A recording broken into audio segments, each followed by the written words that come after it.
materi hari ini mengenai standar kompetensi bidan, yaitu kompetensi keempat. Kompetensi keempat, asuhan selama persalinan dan kelahiran. Pengetahuan dasarnya yaitu fisiologi persalinan, anatomi tengkorak bayi, diameter yang penting dan petunjuk, aspek psikologis dan kultural pada persalinan dan kelahiran, indikator tanda-tanda mulai persalinan, kemajuan persalinan normal dan penggunaan partograf, penilaian kesejahteraan janin dalam masa persalinan, penilaian kesejahteraan ibu dalam masa persalinan, proses penurunan kepala melalui pelvik selama persalinan, pengelolaan dan penata laksanaan persalinan dengan kehamilan normal dan ganda, pemberian kenyamanan dalam persalinan seperti kehadiran keluarga, pendamping, pengaturan posisi, hidrasi, dukungan moral, pengurangan nyeri tanpa obat. Kemudian transisi bayi baru lahir terhadap kehidupan di luar uterus, pemenuhan kebutuhan fisik bayi baru lahir meliputi pernafasan, kehangatan dan pemberian ASI atau PASI, pentingnya pemenuhan kebutuhan emosional bayi baru lahir jika memungkinkan antara lain kontak kulit langsung, kontak mata antar bayi, dan ibunya bila dimungkinkan. Kemudian mendukung dan meningkatkan pemberian ASI eksklusif, manajemen fisiologi kala 3, memberikan suntikan intramuskular meliputi uterotonika, antibiotik, dan sedativa. Kemudian indikasi tindakan kegawat daruratan seperti distosia bahu, asfiksia neonatal, retensio plasenta, perdarahan karena atonia uteri, dan mengatasi renjatan. Kemudian ada indikasi tindakan operatif pada persalinan, misalnya gawat janin. Kemudian ada indikator komplikasi persalinan, misalnya perdarahan, partes macet, kelainan presentasi, eklamsia, kelelahan ibu, gawat janin, infeksi, ketuban pecah pada ibu, kemudian gawat janin, infeksi, ketubuhan pecah dini tanpa infeksi, distosia karena intersia uteri primer, postern dan preterm, serta tali pusat menumbung.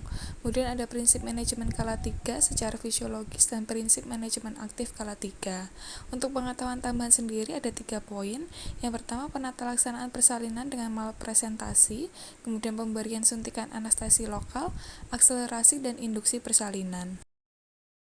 Untuk keterampilan dasar, pengumpulan data yang terfokus pada riwayat kebidanan dan tanda-tanda vital pada persalinan sekarang. Kemudian melaksanakan pemeriksaan fisik yang terfokus, melakukan pemeriksaan abdomen secara lengkap dan penurunan janin, mencatat waktu dan mengkaji kontraksi uterus seperti lama, kekuatan, dan frekuensi, melakukan pemeriksaan panggul, pemeriksaan dalam secara lengkap dan akurat meliputi pembukaan, penurunan, bagian terendah, presentasi, posisi, keadaan ketuban dan proporsi panggul dengan bayi, melakukan pemantauan kemajuan persalinan dengan menggunakan partograf, memberikan dukungan psikologis bagi wanita dan keluarga, memberikan cairan dan nutrisi, dan juga kenyamanan yang kuat, mengidentifikasi secara dini kemungkinan pola persalinan abnormal dan kegawat daruratan dengan intervensi yang sesuai dan atau melakukan rujukan dengan tepat waktu, melakukan amniotomi pada pembukaan serviks lebih dari 4 cm sesuai dengan indikasi, menolong kelahiran bayi dengan lilitan tali pusar, melakukan episiotomi dan penjahitan jika diperlukan, melaksanakan manajemen fisiologi kala 3, manajemen aktif kala 3, memberikan suntikan intramuskular meliputi uterotonika, antibiotika, dan sedativa, infus, mengambil darah untuk pemeriksaan hemoglobin dan hematokrit, menahan uterus untuk mencegah terjadinya inversi dalam kala 3, memperkirakan jumlah darah yang keluar pada persalinan dengan benar, memeriksa robekan vagina, serviks, dan perineum, menjahit robekan tingkat 2, memberikan pertolongan persalinan abnormal, letak sungsang, partes macet, kepala di dasar panggul, ketuban pecah dini tanpa infeksi, postterm dan preterm.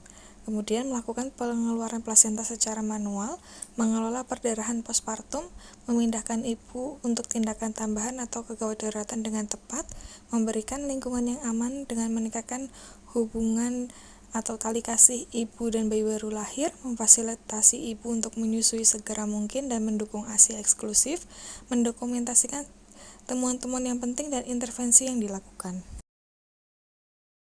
Keterampilan tambahan yaitu menolong kelahiran presentasi dengan penempatan dan gerakan tangan yang tepat, memberikan suntikan anestesi lokal jika diperlukan, melakukan ekstraksi forsep rendah dan vakum jika diperlukan, sesuai kewenangan ya.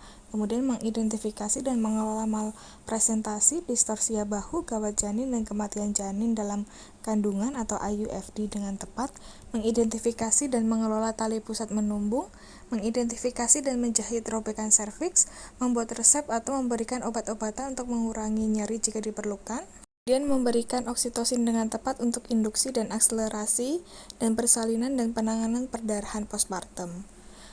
Nah, itu dia tadi asuhan selama persalinan dan kelahiran sesuai dengan kompetensi 4. Terima kasih semuanya. Assalamualaikum warahmatullahi wabarakatuh.